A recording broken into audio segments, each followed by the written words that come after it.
Greetings, learning and development fans, and welcome to the TOCAI Olympics. I'm your host, Ship Leader, two-time gold medalist in Synchronized Influencing. As part of today's main event, we're joined by reigning champion Ina Influencer, who just took top prize during today's nail biter of a competition. Ina, thanks so much for making time to chat. That was quite a performance. Thanks, Ship. This is a team sport, so I'm excited to be able to bring home the gold and Synchronized Influencing. Woohoo! Woohoo, indeed. You must be on cloud nine, but I know you didn't do this alone. Our viewers out there are dying to know, what's your recipe for success? Well, this sport has got a lot of freestyling, but I'm a big fan of the 5-ring method. Ooh, as a seasoned influencing competitor myself, I'm intrigued. Tell us more. Well, let me break it down for you and the fans. First, you must carpe that diem. So whether it's a challenge you've been given or an opportunity you dream up, commit.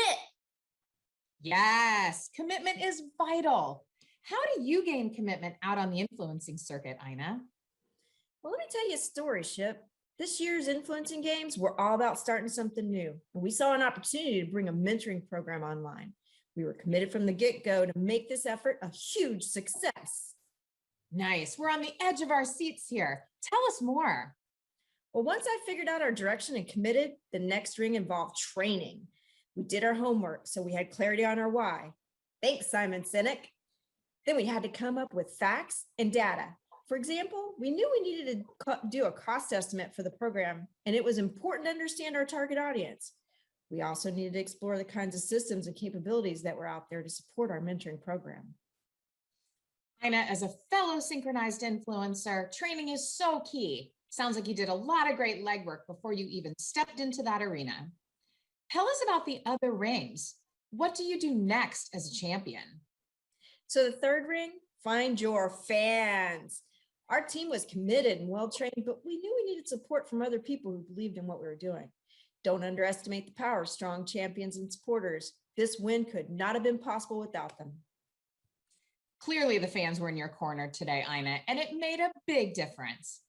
I remember when I was competing at TOCAI in Norfolk, I needed to gain the support of several key executives for a leadership program I was trying to start. All it took was one influential leader to give the thumbs up, and we were off and running.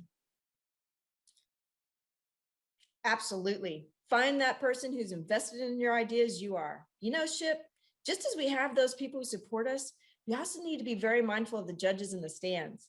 That's ring number 4. Remember Nancy Kerrigan? Boy, she didn't see Tanya Hardin and her stick coming. Great lessons for the kids out there. Watch out for those haters. I hear you, Ina. And yet those judges can also be a great source of feedback and perspective. In our sport of synchronized influencing, our judges can make the difference between landing on the podium with a medal and feeling the agony of defeat. Tell us about that 5th final ring in your influencing model, Ina. So glad you asked. The 5th ring is centered around 2 P's, persistence and patience. There's no overnight success, Ship. You don't get anywhere without staying the course, doing the work, and showing up. Back to the mentoring program, it took almost a year to bring us from Carpe Diem to the finish line. It took effort to find our fans, and it took refining our routine to impress the judges. But we stayed the course, kept our head down, and delivered a mentoring experience that not only aligned back to our big idea, but was a crowd pleaser. Inspiring, Ina, not just for me, but for our fans at home. It is so rewarding when our hard work pays off. Speaking of fans, what advice do you have for our viewers looking to up their influencing game? I'm happy to share some tips with those tuning in. Start by taking a second to consider the 5 rings and assess your current performance. Which of the 5 rings are you strongest, and where do you see an opportunity to improve? Personally, I'm skilled at training and getting myself in shape to go out and sell a big idea. I also know I'm great at finding my fans, but I fall flat with my judges. I struggle sometimes when it comes to tuning into the judges and turning their feedback into opportunity to up my own game. However, as a seasoned influencing competitor, I know how important finding and understanding the judges can be. Awesome, Ina. Thanks for sharing. So, sports fans, here are a few questions you can ask yourself about synchronized influencing. First, are you fully committed to a successful outcome? How are you at selling your big idea and conveying an inspiring vision for your program or initiative? Where are your fans sitting in the stands? Who's in your judge's box? Where might you need more patience or more persistence? I know everyone at home, amateur or seasoned pro, can take a lot away from the 5 rings approach to influencing. Ina, congratulations on your win again. Thanks, Ship. It was a tough field, but we're proud to bring home the gold. Woohoo! Well, that's all for today, TOC AI fans. Please download our 5 ring handout from today's main event. Thanks for joining us, and stay with us for an interactive session after a word from our sponsors.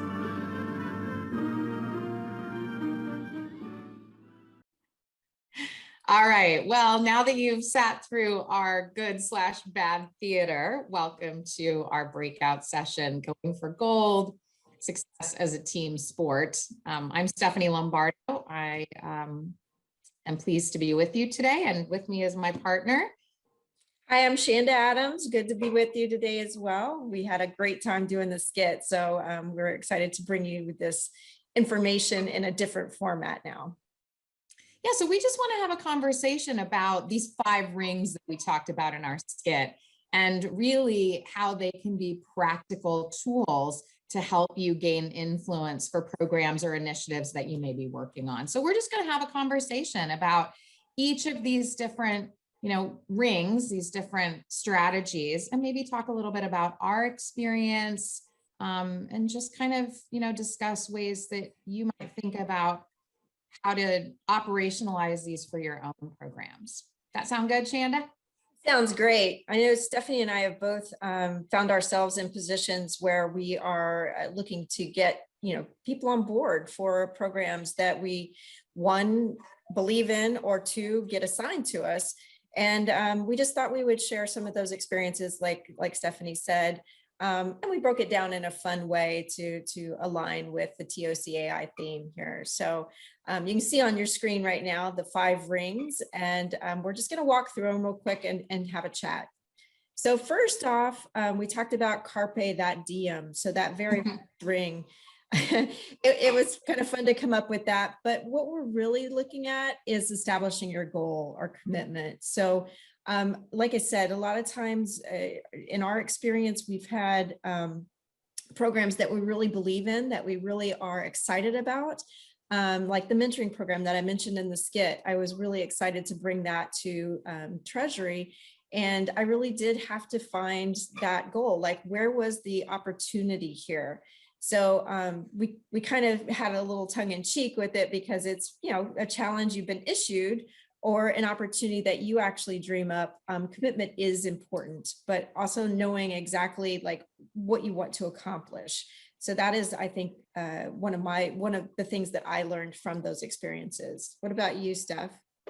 Yeah, absolutely. I mean, I've been on both sides of that equation. So, I've walked into organizations with a vision that I would like to, let's say, establish a leadership program or advance something within the learning function. And so starting from that place, my own passion and energy for an idea or a project, selling that to senior stakeholders and influencers. But I've also come into situations where I've been given a directive. And, that may be harder to sort of anchor myself if I'm not as lit up as maybe somebody who's handing down that assignment. But I go back to, what is the why for the organization? How will this help and impact the people that are ultimately going to be participating in the program, receiving that mentoring, or getting the benefit of whatever we're doing. So that helps me carpe my own diem, is really going back to not only my why, but other people's. Yeah, absolutely. And that's a great segue to our second ring, really. So train for success here. And when we're talking about training for success, we're really talking about data gathering. So getting information together, right? And as Stephanie just said, the first thing is you have to know your why, right? You have to, once you've committed, you have to really kind of dive in and know that the reason behind it, so that you know what kind of data to gather. You can conduct that research and you can present facts and data to your audience. So you have to make sure that what you're gathering, what you're pulling together is something that's going to speak to those individuals who are going to benefit from it. Yeah. And I know in our work together, Shanda, you've had to do a lot of that with our succession management program, and really trying to educate a large number of stakeholders on the benefits of the approach that we had, proposed, and had to come with a lot of, data-driven evidence to support where we were going. Yeah, I think that knowing your audience is a big key here in training for your success, because we are in an organization that is very data driven. Some other organizations or some other areas of Treasury that I've worked in have been more along the lines of morale, or been along the lines of the model of the organization. So you can get them going just by, pumping up woohoo. But for our organization right now, it's really about data. So you have to show them the numbers. Not that it's not always important, but you really have to kind of get that audience, know who your target audience is, who are you going to try and influence.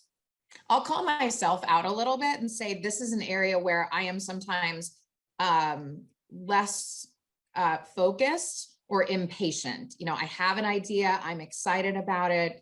Trust me. But in the old trust but verify, model, we do have to come with our ducks in a row, making sure that stakeholders, particularly if they have a very data-driven lens, can see how we're going to get from where we are to that better place. The other thing I would say is these rings are not linear. So when we talk committing or training for success, you don't start with the first ring and then jump to the second and never go back. I think there's a lot of bouncing between too. You may be selling your idea, finding your fans, knowing your judges, and then have to go back and do more training and bring more evidence. So that just hit me as we were talking.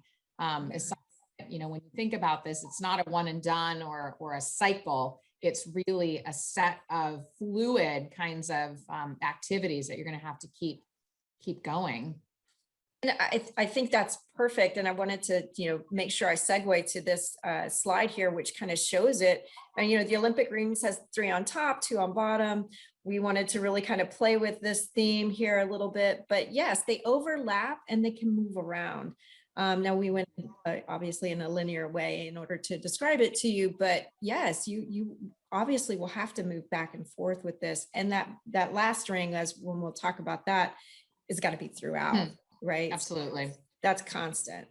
So let's talk a little bit about, you said, finding those individuals to support, knowing what kind of data.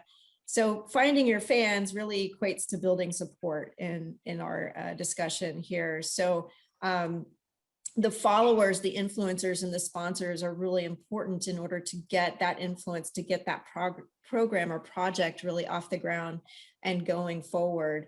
And I know in our skit, Stephanie, you talked a little bit about finding that one person to really, get behind your program. And I think that sponsor, that champion is probably one of your most important fans.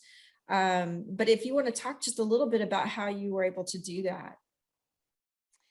Yeah, so I think this looks different depending on the organization you're in, how long you've been in your position. You kind of know if you've been around your organization for any length of time, you should have a bead on who your influencers are. And by the way, they're not always the people in the C-suite, right? Those can be managers that have a lot of sway within their respective, organizations. We have someone that I know that we've worked with who is an administrative person who has, single-handedly a lot of programs for our organization. And so getting her on board meant other people would sit up and listen. So Warren Blank actually talks about the first follower, that in order to be a leader, that's what you need. You need someone who hears your idea, aligns to your vision, and says, yes, I will come with you. So you want to start building your coalition. Sometimes it's really easy to listen to the naysayers, the people who are, let me tell you why that won't work, or maybe this isn't the best idea. You still want to hear those people out, but at the same time, continue to look for people that say, yeah, I see where you're going, and I think this is something we need, or an interesting concept, or something we should try.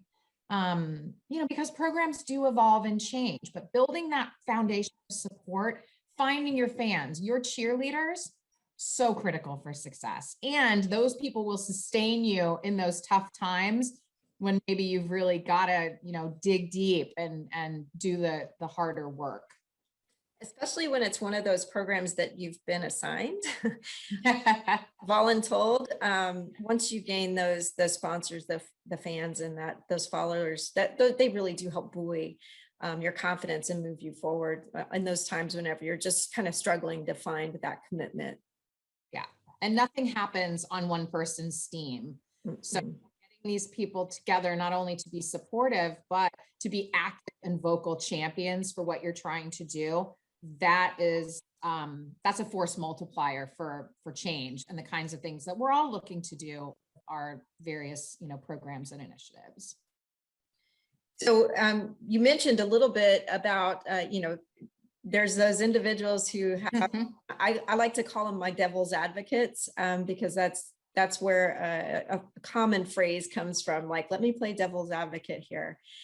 But knowing your judges, so kind of identifying those individuals who are going to give you that opposite view, that are going to give you that feedback, right? So not just finding everyone who is completely on board, but those individuals who are going to give you perspective, right? So we 100% about like Nancy Kerrigan and Tanya Harding, but yes, there's those people who you feel like they're going to sweep your feet right out from underneath you, right? That they're just going to be the negative Nellies in the meeting. And I would say, and that's I talked in the skit about me struggling with that, and that is true. That's something I do struggle with. I really enjoy my fans. I have a hard time with those judges, but I have learned to really accept that feedback and think, maybe before I move forward, I kind of should bounce it off of some of those people, because they will see areas that I haven't uncovered in myself in the program, or in the facts or the data. They'll ask for more information, and I'll be like, oh, I got to go gather more information for you. But really, it ends up being a more robust program because of it. Yeah, I think this is where curiosity can be a really strong skill to bring, because when people do come with judgment or questions, it's often because there is some gap for them, some gap in information, some gap in vision that really, as the champion, as the person who is responsible for moving things forward, you've got to address. Because if you don't, what can happen is what many of us have experienced is passive resistance to things. I came into an organization to stand up a new program that was very controversial. And the first thing somebody said to me, I wasn't even on board yet. I attended a meeting prior to my orientation date. And someone looked me right in the eye and said, you seem like a nice person, but you're going to fail. Whew, talk about a judge. It took a lot to not get into defensive posture. But I started to ask questions, say more about that. What would be helpful? And I also sort of restated my commitment to how I wanted to work with these champions and these stakeholders, even the resistant ones. So yeah, I think, we used our Olympic skit to be funny, but think about those sports that rely on judges and some of their objective view of your performance. You cannot ignore that. It's not all about the stopwatch. It's often about how people are receiving what you are sharing and perceiving you and your ideas. So I don't know, Shanda, if you have any experience or thoughts around that, but Yeah, no, I completely agree with you. And that, like I said, this is one places where I struggle, but seriously, coming up with more information as people are constantly asking, like, okay, well, what about this and what about that? And you thought you had covered everything. It really did. It made, and I'm going to harken back to the succession program that you mentioned. I mean, that was assigned to me. It's not something that I have a passion around. And then really am not good at gathering data. I like to kind of hit for heartstrings instead of for mind strings. So it really took a little bit of effort for me to step outside of my comfort zone. And it took those judges in order to get me there. I mean, they really helped to push me. And I feel like we have a great program that's, really out of the starting block. It's heading towards the finish line. It's a multi-year program, but I think that getting that feedback and really being able to listen to those perspectives has been vital for my own growth. Yeah. I think there's also a great yin and yang between your fans and your judges. Yeah. You can't live in the judges' heads, or they can't live in your head rent free, right? Sometimes go back to your fans because you need that validation, affirmation. Trust your instincts, your ideas, your visions, where you want to take your program or where you want to bring a project. There's value there.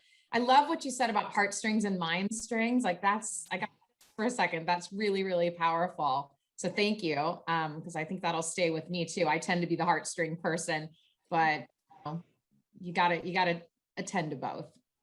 Right. And we're the peas. So it's like, that's just how it goes. All day. So I want to touch the emotion, but I really have to think about the mind too. And I think that really does segue well into our remember the P's here. Whenever we're talking about the practice patience and persistence, that this is something that we, anytime you have a program going and in a project, and even, I want to stop and think about yourself as a program or a project, right? So even if you're trying to build your career, think about, your commitment, how are you going to train to move forward? And you're constantly having to identify individuals who are supporting you and identify those individuals who are giving you feedback on how to improve. But always this persistence and patience. And, we kind of tongue in cheek again, putting a little bit of alliteration to it. But I really do feel like there really isn't any overnight success. Like you just cannot get anywhere without constant work. You have to do the work and you have to show up. You have to show up for your programs. You have to show up for yourself. You have to be there for it, for sure. Yeah, these P's actually came from your executive when I sought advice about stepping into a new leadership role and what will help me face the organization, shift into this formal leader mindset. And I think he was very intuitive. I am not a patient person. I dare say that culturally we are, a lot about instant gratification. And even COVID and what we've been experiencing over the last year plus has required new levels of patience and deeper levels of persistence. So it was a great reminder and one I go back to a lot. And we know managing programs, 90% of it is back of house. The setting up systems, making sure that we have all of our I's dotted and T's crossed so that we are providing a quality experience, whether it's the kind of breakout session we're doing with you today, a learning event, a program, or something that has an end, deliverable, staying the course, doing the work. That's, and to extend our Olympic metaphor, think about those athletes and how they train for years, decades, sweat and tears that goes into a single performance, a single moment. I think that's really compelling. And when we were conceiving this breakout session, we got really excited about, that as an idea. And so you see how that evolved in what we presented today. Yeah, absolutely. So just to kind of, bring it all back into play, here's our 5 rings. And like Stephanie said, these are not linear by any means. They are, to be looked at all the way throughout your process. But this was really fun to bring these to you today in this Olympic type of theme. And Stephanie, you have any final words there for our fans? Well, sports fans, no, thanks for joining us. I hope we stuck the landing. Just to keep that going, we're really, really pleased to be able to be with you. That's right. Yeah, try these out. I mean, you're probably already doing a lot of this intuitively, but hopefully what we've presented just gives you additional food for thought, a little recharge that you can then carry forward out of TOCAI. But yeah, I was really grateful to be here. Shanda, thanks for being an awesome partner.